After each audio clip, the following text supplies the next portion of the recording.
నమస్కారం ఘంటారావానికి స్వాగతం. ముందుగా ప్రధానాంశాలు. పోలవరం బ్యాక్ వాటర్ పై మరోసారి అధ్యయనానికి రాష్ట్రం విజ్ఞప్తి. స్వతంత్ర సంస్థతో చేయించాలని విన్నపం తోసిపుచ్చిన కేంద్రం. పోలవరంతో భద్రాచలానికి ఎలాంటి ముప్పు లేదన్న కేంద్రం. ప్రభావం లేకుండా కరకట్ట కట్టేందుకు ఏపీ సిద్ధపడిందని వెల్లడి.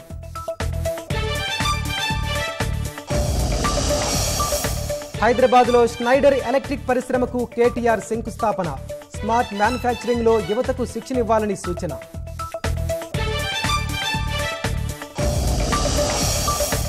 మహిళలు అబార్షన్లు చేయించుకునే హక్కు ఉందన్న సుప్రీంకోర్టు. వివాహమైనా కాకున్నా అనుమతించాల్సిందేనని స్పష్టీకరణ.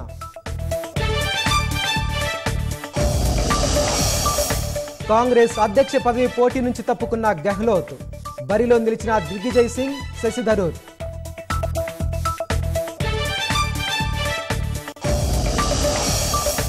అణుయుద్ధం దిశగా ఉక్రెయిన్ రష్యా మధ్య పోరు. మూడో ప్రపంచ యుద్ధానికి దారితీయనుందని భయాందోళన.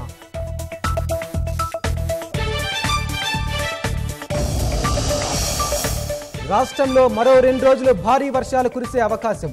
వివిధ జిల్లాలకు వాతావరణ శాఖ ఆరెంజ్ అలర్ట్.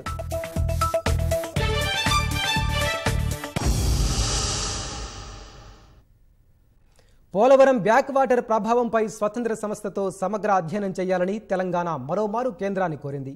పోలవరంపై జలశక్తి శాఖ 4 రాష్ట్రాల అధికారులతో వర్చువల్గా నిర్వహించిన సమావేశంలో పాల్గొన్న రాష్ట్ర నీటిపారుదల అధికారులు పోలవరంపై ఉన్న అభ్యంతరాలను లేవనెత్తారు. రాష్ట్ర వాదనలు తోసిపుచ్చిన కేంద్రం పోలవరం బ్యాక్ వాటర్పై శాస్త్రీయ సర్వేలు జరిగాయని స్పష్టం చేసింది. భద్రాచలానికి ఎలాంటి ముంపు సమస్య లేదని తేల్చి చెప్పింది.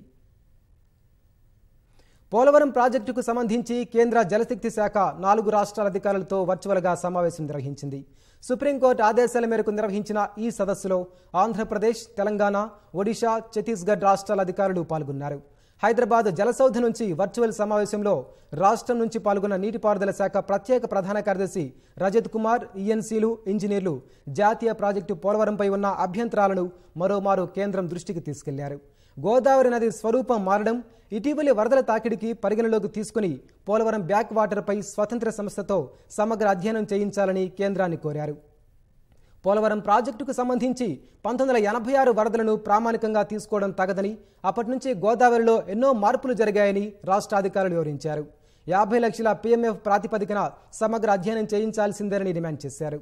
పోలవరం ప్రాజెక్టులో పూర్తి స్థాయి నీరు నిల్వ చేస్తే భద్రాచలం పరిసరాలకు ముప్పు ఉందని, కేవలం కాఫర్ డ్యాంతోనే ఇటీవలి వరదల సమయంలో జరిగిన నష్టాన్ని ఓసారి గమనించి భవిష్యత్తు పరిస్థితులను అంచనా వేయాలని కోరారు. ఇతర రాష్ట్రాల అభ్యంతరాలను నివృత్తి చేయకుండా ముందుకెళ్లడం సరికాదని తెలంగాణ అధికారులు వాదించారు.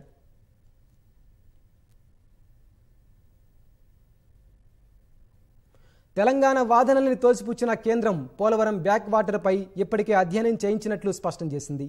2009, 2011లో శాస్త్రీయమైన సర్వేలు జరిగాయని కేంద్ర జలశక్తి శాఖ తెలిపింది. ముంపుపై ఒడిశా, తెలంగాణ, ఛత్తీస్గఢ్లకు అపోహలున్నాయని వివరించింది. భద్రాచలానికి ఎలాంటి ముంపు సమస్య లేదని తేల్చి చెప్పింది. పోలవరం పూర్తయ్యాక 3 రాష్ట్రాల్లో 3వ వంతు ముంపు ప్రభావం ఉండదని కేంద్రం వెల్లడించింది. ముంపు ప్రభావం లేకుండా కరకట్ట కట్టేందుకు ఏపీ సిద్ధపడిందన్న కేంద్రం ప్రజాభిప్రాయ సేకరణకు ఒడిశా ముందుకు రాలేదని కుండబద్దలు కొట్టింది. 36 లక్షల క్యూసెక్కులు వెళ్లేలా స్పిల్వే కట్టాలని ట్రైబ్యునల్కు సిఫార్సు చేసినట్లు కేంద్రం తెలిపింది. ప్రస్తుతం 50 లక్షల క్యూసెక్కులు వెళ్లేలా ప్రాజెక్టు నిర్మాణం చేపడుతున్నట్లు వెల్లడించింది. బ్యాక్ వాటర్ సర్వేకు సాంకేతిక అంశాలపై చర్చించాలని కేంద్రం నిర్ణయించింది. ఒడిశా సైతం ప్రాజెక్టు ఎత్తు, ముంపు సమస్యలపై అభ్యంతరం వ్యక్తం చేసినట్లు సమాచారం. రాష్ట్రాల వాదనలు, అభిప్రాయాలు విన్న కేంద్ర జలశక్తి శాఖ కార్యదర్శి వచ్చే నెల 7న మరోసారి సమావేశం నిర్వహిస్తామని, ఆయా రాష్ట్రాల సాంకేతిక బృందాలు వచ్చి అన్ని అంశాలు సమగ్రంగా వివరించాలని సూచించారు.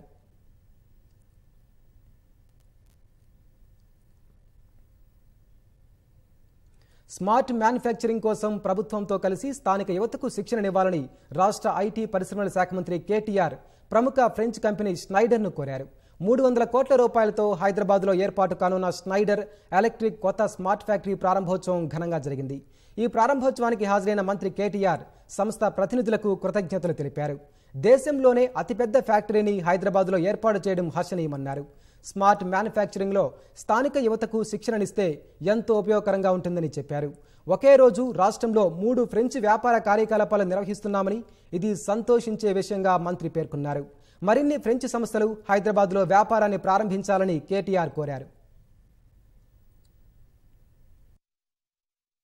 The Japanese who manufacture here, including Toshiba in my state, have started what is called as an institute in training personnel and training human resources in smart manufacturing. What I would like Schneider to do is possibly collaborate with the local government and start training future employees and start imbibing the best practices from across the world in smart manufacturing, because it's important for you and for us to ensure that we have a constant pool of talented, think force who can actually help Schneider grow, who can help the state grow, who can help the country grow in terms of the advancements in manufacturing. Once, Schneider has decided, I'm sure, a lot of your competition, a lot of your collaborators, a lot of your suppliers will also keenly look forward to Telangana. And I hope that we can continue to increase the footprint of French companies in India and more particularly in Telangana. గర్భస్రావాన్ని చట్టబద్ధం చేయాలని ప్రపంచవ్యాప్తంగా మహిళలు demand చేస్తున్న వేళ భారత స్త్రీలకు దేశ సర్వోన్నత న్యాయస్థానం శుభవార్త చెప్పింది. అవాంఛిత గర్భంతో బాధపడుతున్న మహిళలకు అండగా నిలుస్తూ అబార్షన్ చట్టబద్ధమైన హక్కుగా తీర్పు వెలువరించింది. గర్భస్రావానికి వివాహితులు అవివాహితులన్న తారతమ్యం లేదన్న ధర్మాసనం గర్భం ధరించిన 24 వారాల్లోపు ఎప్పుడైనా చేయించుకోవచ్చని స్పష్టం చేసింది. బలవంతపు గర్భధారణ నుంచి మహిళలను కాపాడాల్సిన ఆవశ్యకతను సుప్రీంకోర్టు గుర్తు చేసింది. Medical termination of pregnancy MTP చట్టానికి సంబంధించి ఓ కేసు విచారణ సందర్భంగా సుప్రీంకోర్టు గురువారం సంచలన తీర్పు వెల్లడించింది. చట్ట ప్రకారం మహిళలందరికీ సురక్షితంగా గర్భస్రావం చేయించుకునే హక్కుందని స్పష్టం చేసింది. Justice DY Chandrachud, justice JB Pardiwala, justice బోపన్నలతో కూడిన ధర్మాసనం ఈ వ్యాఖ్యలు చేసింది. ఎంటీపీ చట్టం నిబంధనల ప్రకారం పెళ్లైనా కాకపోయినా గర్భం దాల్చిన 24 వారాల వరకు అబార్షన్ చేయించుకునే హక్కుందని సుప్రీంకోర్టు తెలిపింది. ఈ విషయంలో వివాహితులు అవివాహితులు అని వివక్ష చూపించడం నేరమని పేర్కొంది. రాజ్యాంగం ఎదుట అది నిలువజాలదని స్పష్టం చేసింది. పెళ్లైన వారిని 24 వారాలలోపు అబార్షన్ కు అనుమతిస్తూ అవివాహితులను అనుమతించకపోవడం సరికాదన్న ధర్మాసనం ఇప్పుడు కాలం మారిందని చెప్పింది. ఈ నేపథ్యంలో చట్టం స్థిరంగా ఉండకూడదని, సామాజిక వాస్తవాలకు అనుగుణంగా నిబంధనలు మారుతుంటాయని కోర్టు స్పష్టం చేసింది. వైవాహిక అత్యాచారాలపైన సర్వోన్నత న్యాయస్థానం స్పందించింది. మహిళ సమ్మతి లేకుండా జరిగే కలయికతోనూ ఆమె బలవంతంగా గర్భం దాల్చే అవకాశముందని కోర్టు అభిప్రాయపడింది. బలవంతంగా గర్భం దాల్చితే అది అత్యాచారం కిందికే వస్తుందని పేర్కొంది. ఇలాంటి గర్భధారణల నుంచి మహిళలను కాపాడాల్సిన ఆవశ్యకత ఉందని ధర్మాసనం అభిప్రాయపడింది.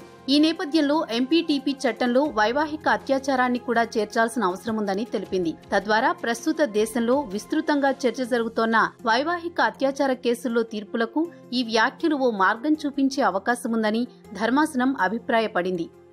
మెడికల్ టెర్మినేషన్ ఆఫ్ ప్రెగ్నెన్సీ ఎంపీటీపీ చట్టం ప్రకారం అత్యాచార బాధితులు, మైనర్లు, వివాహితులు, మానసిక సమస్యలతో ఉన్నవారు, పిండం సరిగ్గా అభివృద్ధి చెందని ఘటనల్లో మహిళలు 24 వారాల వరకు గర్భస్రావాలు చేయించుకునేందుకు అనుమతి ఉంది. అవివాహితులు తమ సమ్మతితో గర్భం దాలిస్తే అప్పుడు 20 వారాల వరకు మాత్రమే అబార్షన్ చేయించుకునే వీలుంది. తాజా తీర్పుతో ఇప్పుడు పెళ్లితో సంబంధం లేకుండా మహిళలందరూ గర్భం దాల్చిన 24 వారాలలోపు గర్భస్రావం చేయించుకోవచ్చు.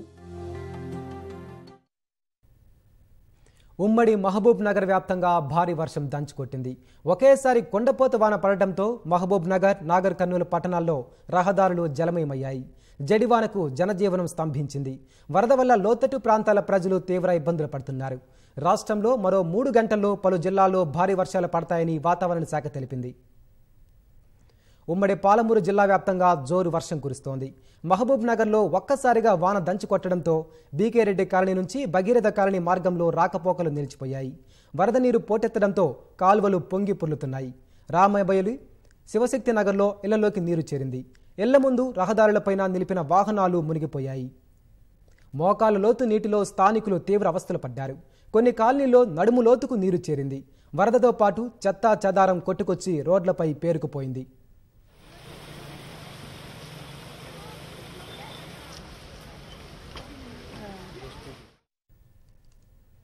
భారీ వర్షాలకు రామయ్యబౌలి ప్రాంతాన్ని వరద ముంచెత్తింది. రహదారులు చెరువుల్ని తలపిస్తున్నాయి. వరద నీటి ప్రవాహాన్ని అదనపు కలెక్టర్ తేజస్ నందలాల్ పవార్, ఎస్పీఆర్ వెంకటేశ్వర్లు పరిశీలించారు. వరద బాధిత ప్రాంతాల్లో చేపట్టిన చర్యలపై అధికారులకు సూచనలు చేశారు. బాధితులకు బాసటగా నిలవాలని ఆదేశించారు. ఇళ్ల ముందు నీరు చేరి స్థానికులు తీవ్రంగా ఇబ్బందులు పడుతున్నారు. వర్షం వచ్చిన ప్రతిసారి అవస్థలు పడాల్సి వస్తోందని ఆవేదన వ్యక్తం చేశారు. ప్రభుత్వం స్పందించి ముంపు నుంచి తమను రక్షించాలని కోరుతున్నారు.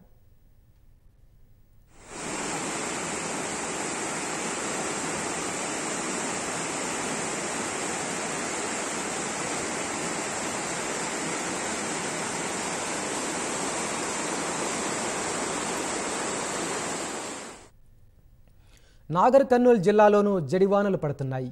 ఏకధాటిగా కురుస్తున్న వర్షానికి పలు చోట్ల విద్యుత్ సరఫరాకు అంతరాయం ఏర్పడింది. కొల్లాపూర్లోని నార్లాపూర్ వద్ద ఉధృతంగా పెద్దవాగు ప్రవాహ ఉధృతితో వాహనాల రాకపోకలకు తీవ్ర అంతరాయం ఏర్పడింది.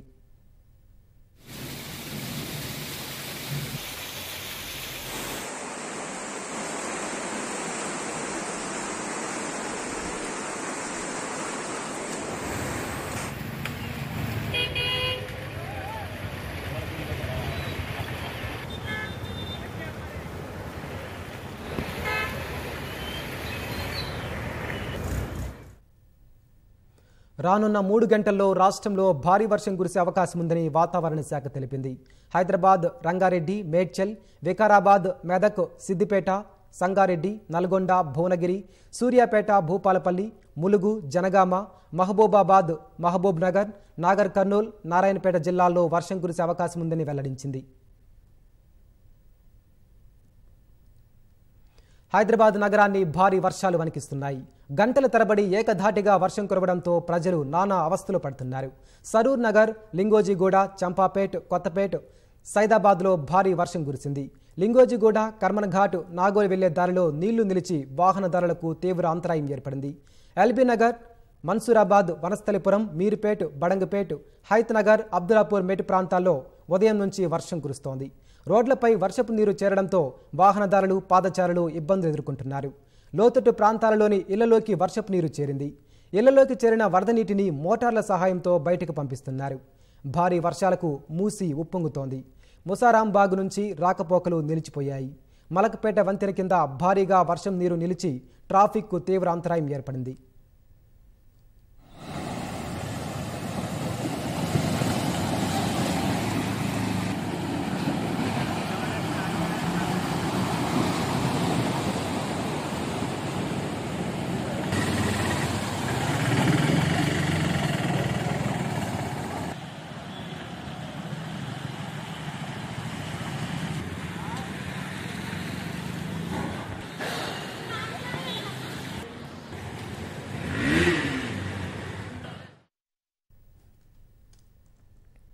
ముఖ్యమంత్రి కేసీఆర్ రేపు యాదాద్రి లక్ష్మీ నరసింహస్వామి వారిని దర్శించుకోనున్నారు.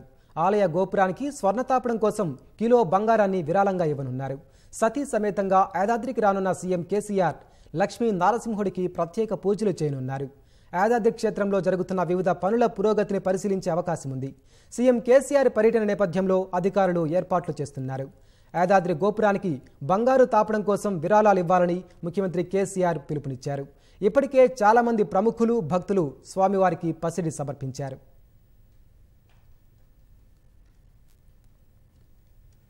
ఉపాధ్యాయుల పట్ల ఆంధ్రప్రదేశ్ ప్రభుత్వం కర్కశంగా వ్యవహరిస్తోందని మంత్రి హరీష్ రావు వ్యాఖ్యానించారు.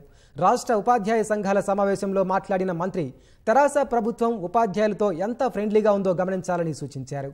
ఏపీలో ఉపాధ్యాయులను కేసులు పెట్టి లోపల ఎలా వేస్తున్నారని హరీష్ అన్నారు. దేశంలోనే 5 ఏళ్లలో 73% ఫిట్మెంట్ ఇచ్చిన ఘనత తెలంగాణదని హరీష్ రావు అన్నారు. ఆంధ్రప్రదేశ్లో ఇవాళ ఉపాధ్యాయుల పరిస్థితి ఎట్లా ఉంది, అక్కడ ప్రభుత్వం ఏ రకంగా ఉద్యోగుల పట్ల, ఉపాధ్యాయుల పట్ల వ్యవహరిస్తుంది, కేసులు ఎట్లా పెడుతున్నారు, లోపల ఎట్లేస్తున్నారు, ఎంత కర్కశంగా వ్యవహరిస్తున్నారు, మీరు మీ తోటి మిత్రులతో మీరు మాట్లాడితే మీకు అర్థమవుతుంది. అదే టీఆర్ఎస్ ప్రభుత్వం ఎంత ఫ్రెండ్లీగా ఉంది అనేది కూడా మీరు గమనించాలి. 5 సంవత్సరాల్లోనే 73% ఫిట్మెంట్ ఇచ్చిన ఒకే ఒక ప్రభుత్వం భారతదేశంలో తెలంగాణ ప్రభుత్వం. 41, 32, 73% ఫిట్మెంట్ 5 సంవత్సరాల్లో ఈ దేశంలో ఎక్కడన్నా వచ్చిందేమో చెప్పండి. ఏ రాష్ట్రం అన్నా ఇస్తే చెప్పండి. చరిత్రలో ఎప్పుడన్నా 73% ఫిట్మెంట్ ఇచ్చిన సందర్భం ఈ చరిత్రలు ఎక్కడన్నా ఉంటే చెప్పండి. రాష్ట్రంలో ఎంబీబీఎస్ సీట్ల కేటాయింపుపై సర్కార్ కీలక నిర్ణయం తీసుకుంది. మైనార్టీయేతర వైద్య కళాశాలలో ఎంబీబీఎస్, బీడీఎస్, బి కేటగిరీ సీట్లలో 85% తెలంగాణ విద్యార్థులకే దక్కేలా నిబంధనలు సవరిస్తూ వైద్యారోగ్య శాఖ జీవో విడుదల చేసింది. రాష్ట్రంలోని మొత్తం 24 ప్రైవేటు మెడికల్ కళాశాలల్లోని 1068 ఎంబీబీఎస్ సీట్లు అదనంగా మన విద్యార్థులకే లభించనున్నాయి. రాష్ట్రంలో మైనార్టీయేతర మెడికల్ కాలేజీలో మొత్తం 3200 సీట్లుండగా ఇందులో బి కేటగిరీ కింద 35% అంటే 1120 సీట్లున్నాయి. ఇప్పటి వరకు వీటికి అన్ని రాష్ట్రాల విద్యార్థులు అర్హులుగా ఉన్నారు. తాజా సవరణ మేరకు బి కేటగిరీలో ఉన్న 952 సీట్లు ప్రత్యేకంగా తెలంగాణ విద్యార్థుల కోసం కేటాయించనున్నారు. కేవలం 15 సీట్లు మాత్రమే ఓపెన్ కోటాలో ఇతర రాష్ట్ర విద్యార్థులు పోటీ పడేందుకు అవకాశం ఉంది. మైనార్టీ కాలేజీలో సైతం 116 సీట్లు ఇక్కడి విద్యార్థులకే దక్కనున్నాయి. మహారాష్ట్ర, గుజరాత్, కేరళ, ఒడిశా, మధ్యప్రదేశ్, పంజాబ్ వంటి రాష్ట్రాల్లో ఓపెన్ కోటా విధానమే లేకపోగా గతేడాది నుంచి అన్ని సీట్లు ఆయా రాష్ట్రాల విద్యార్థులకే దక్కేలా అక్కడి నిబంధనల్లో మార్పులు చేశారు. మన రాష్ట్రంలోనూ విద్యార్థులకు లాభం చేకూరేలా తాజా నిర్ణయం తీసుకున్నట్టు వైద్యారోగ్య శాఖ ప్రకటించింది.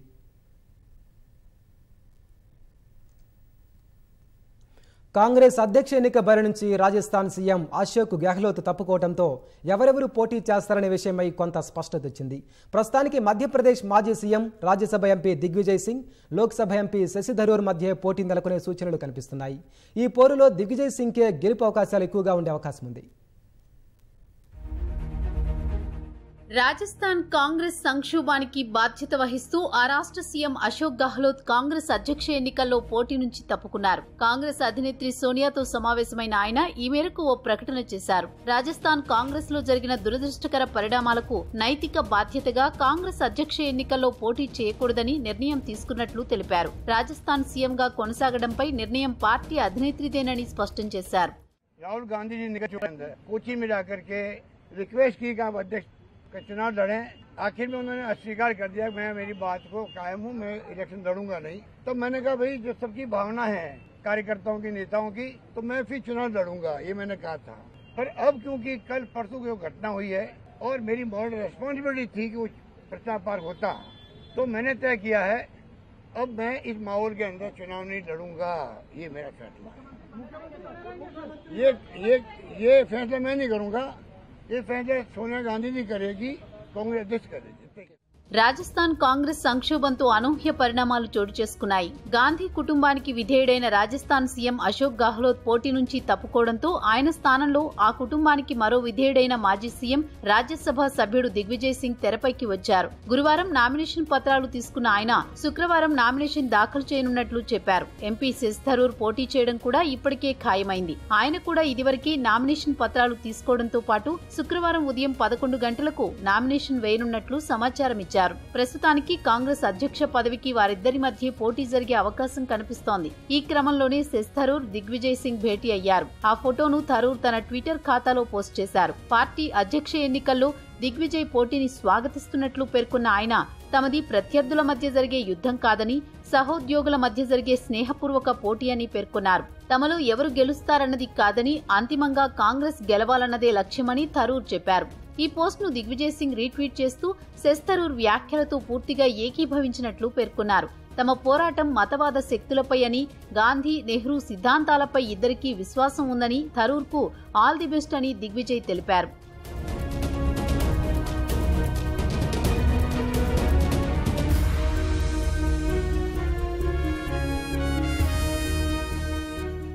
కాంగ్రెస్ అధ్యక్ష ఎన్నికల్లో నామినేషన్లు సమర్పించడానికి శుక్రవారమే ఆఖరు రోజు. శశి థరూర్, దిగ్విజయ్ సింగ్ ఇద్దరూ శుక్రవారమే నామినేషన్ వేయనున్నారు. దీంతో వారిద్దరి మధ్య పోటీ ఉండే అవకాశాలు కనిపిస్తున్నాయి. ఈ పోరులో దిగ్విజయ్ సింగ్ గెలుపు ఖాయమన్న అభిప్రాయం పార్టీ వర్గాల్లో వినిపిస్తోంది. మధ్యప్రదేశ్ మాజీ సీఎం, రాజ్యసభ ఎంపీ అయిన దిగ్విజయ్ గాంధీ కుటుంబానికి వీరవిధేయుడు. పార్టీలో కూడా ఆయనకు మద్దతు ఎక్కువగానే ఉంది. కాంగ్రెస్ అధిష్టానం విధానాలను వ్యతిరేకిస్తూ లేఖ రాసిన G23 బృందంలో శశి థరూర్ కూడా ఉన్నారు. కాంగ్రెస్ అధ్యక్ష ఎన్నికల్లో ఆయన పోటీ చేయడంపై సొంత రాష్ట్రం కేరళ నుంచే గాక పలువురు పార్టీ సీనియర్ నేతలు కూడా బహిరంగంగానే అభ్యంతరం వ్యక్తం చేశారు. ఈ పరిణామాల నేపథ్యంలో కాంగ్రెస్ అధ్యక్ష ఎన్నికల్లో దిగ్గీ రాజాకే గెలుపు అవకాశాలు ఎక్కువగా ఉన్నట్లు రాజకీయ విశ్లేషకులు అంచనా వేస్తున్నారు. ఉక్రెయిన్ రష్యా మధ్య పోరు అణు యుద్ధానికి దారితీసే అవకాశాలు కనిపిస్తున్నాయి. ఆక్రమించుకున్న ఉక్రెయిన్ భూభాగాల్లో రెఫరెండం నిర్వహించిన రష్యా వాటిని విలీనం చేసుకున్నట్లు రేపు ఓ ప్రకటన చేయనుంది. విలీన ప్రక్రియ పూర్తయితే ఆ ప్రాంతాలను కాపాడుకునేందుకు అణుదాడికి సిద్ధమని ఇప్పటికే పుతిన్ యంత్రాంగం ప్రకటించింది. అలా జరిగితే రష్యా భారీ మూల్యం చెల్లించుకోక తప్పదని అమెరికా హెచ్చరించిన వేళ ఈ పోరు మూడో ప్రపంచ యుద్ధానికి దారితీయనుందా అనే భయం సర్వత్రా నెలకొంది. ఉక్రెయిన్కు చెందిన 4 భూభాగాలు డొనెట్స్క్, లుహాన్స్క్, జెపోరిజియా, ఖేర్సన్ను ఆక్రమించిన రష్యా ఈ నెల 23 నుంచి 27 మధ్య రెఫరెండం నిర్వహించింది. రష్యాలో విలీనానికి అక్కడి ప్రజలు భారీ సంఖ్యలో మద్దతు తెలిపారని ప్రజాభిప్రాయ సేకరణ ఫలితాలను రష్యా నియమించిన యంత్రాంగం ప్రకటించింది. రష్యాలో ఆయా ప్రాంతాలను విలీనం చేసుకోవాలని పుతిన్ సర్కారును కోరింది. త్వరలోనే దీనిపై పుతిన్ ప్రకటన చేయనున్నారు. ఇది 7 నెలల ఉక్రెయిన్ యుద్ధాన్ని అణు విధ్వంసానికి దారితీసేలా మలుపు తిప్పే అవకాశం ఉంది. ప్రజాభిప్రాయ సేకరణను బూటకంగా అమెరికా సారథ్యంలోని నాటో దేశాలు అభివర్ణించాయి. ఈ విషయంలో ఉక్రెయిన్కు అండగా ఉంటామని భరోసానిచ్చాయి. ప్రజలెవరూ స్వేచ్ఛగా ఓటు వేసే పరిస్థితులు లేవని, రెఫరెండాన్ని అంగీకరించే సమస్యే లేదని స్పష్టం చేశాయి. ఆ ప్రాంతాలను రష్యాలో విలీనం చేసుకుంటే తీవ్ర పరిణామాలు తప్పవని హెచ్చరించినా పుతిన్ వెనక్కి తగ్గడం లేదు. ఇరుపక్షాలు పరస్పరం అణు హెచ్చరికలు చేసుకోవడం ఉద్రిక్తతలను మరింత పెంచాయి. విలీనం తర్వాత డొనెట్స్క్, లుహాన్స్క్, జెపోరిజియా, ఖేర్సన్ రష్యాలో భాగం కానున్నాయని, వాటిపై దాడిని రష్యాపై దాడిగానే పరిగణిస్తామని పుతిన్ యంత్రాంగం ఇప్పటికే ప్రకటించింది. వాటిని కాపాడుకునేందుకు అణుబాంబులు వేయడానికైనా సిద్ధమని హెచ్చరించింది. రష్యా అణుదాడికి దిగితే భారీ మూల్యం చెల్లించుకోవాల్సి వస్తుందని అమెరికా కూడా హెచ్చరికలు పంపింది. ఇరు పక్షాల నోట అణ్వస్త్రాల మాట వినిపిస్తున్న వేళ తాజా పరిణామం ఎక్కడికి దారితీస్తుందోనన్న ఆందోళన ప్రపంచానికి వణుకు పుట్టిస్తోంది.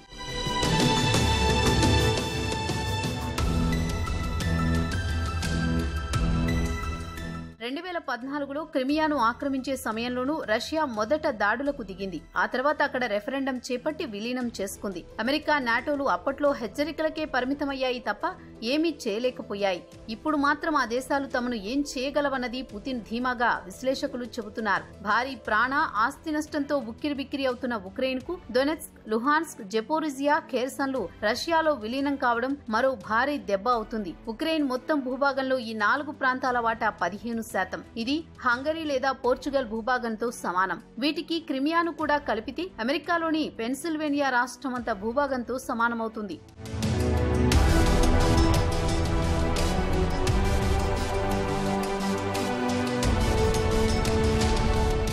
ఉక్రెయిన్ భూభాగాలు రష్యాలో విలీనమైనట్టు పుతిన్ ప్రకటించిన తర్వాత నాటో దళాలు ఇక అక్కడ అడుగు పెట్టలేవు. ఒకవేళ అందుకు విరుద్ధంగా జరిగితే మాత్రం పరిస్థితి ఒక్కసారిగా తీవ్ర ఉద్రిక్తంగా మారిపోతుంది. అది అణుయుద్ధానికి దారితీసే ప్రమాదం ఉంది. 4 ఉక్రెయిన్ భూభాగాలను రష్యాలో విలీనం చేస్తున్నట్లు పుతిన్ 1-2 రోజుల్లో ప్రకటించే అవకాశం ఉంది. ఆ తర్వాత రష్యా, నాటో బలగాల మధ్య ప్రత్యక్ష యుద్ధం ఆరంభమయ్యే పరిస్థితులు లేకపోలేదు. ఇది మరింత ముదిరితే మూడో ప్రపంచ యుద్ధం తప్పకపోవచ్చన్న అమెరికా అధ్యక్షుడు జో బైడెన్ మాటలు నిజం కావచ్చు. విలీన ప్రకటన తర్వాత రష్యాపై అమెరికా, ఐరోపా దేశాలు అత్యంత కఠినంగా ఆంక్షలు విధించేందుకు సిద్ధమవుతున్నాయి.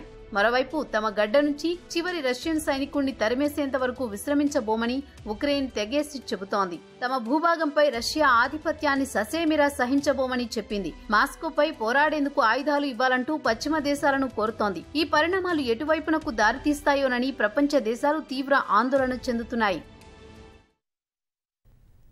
రాష్ట్ర వ్యాప్తంగా బతుకమ్మ ఉత్సవాలు అంగరంగ వైభవంగా సాగుతున్నాయి. 5వ రోజు వేడుకల్లో మహిళలు, యువతులు ఉత్సాహంగా పాల్గొంటున్నారు. రకరకాల పూలతో పేర్చిన బతుకమ్మల చుట్టూ ఆడపడుచులు ఆడిపాడుతున్నారు. భక్తి శ్రద్ధలతో గౌరమ్మను కొలిచిన మహిళలు పిల్లా పాపలను చల్లంగా చూడాలని తల్లిని వేడుకుంటున్నారు. సువిశాలంగా నిర్మించిన కొత్త కలెక్టరేట్ల వద్ద మహిళా సిబ్బంది చూడముచ్చటగా పేర్చిన బతుకమ్మల వద్ద సంప్రదాయబద్ధంగా ఆడుతున్నారు.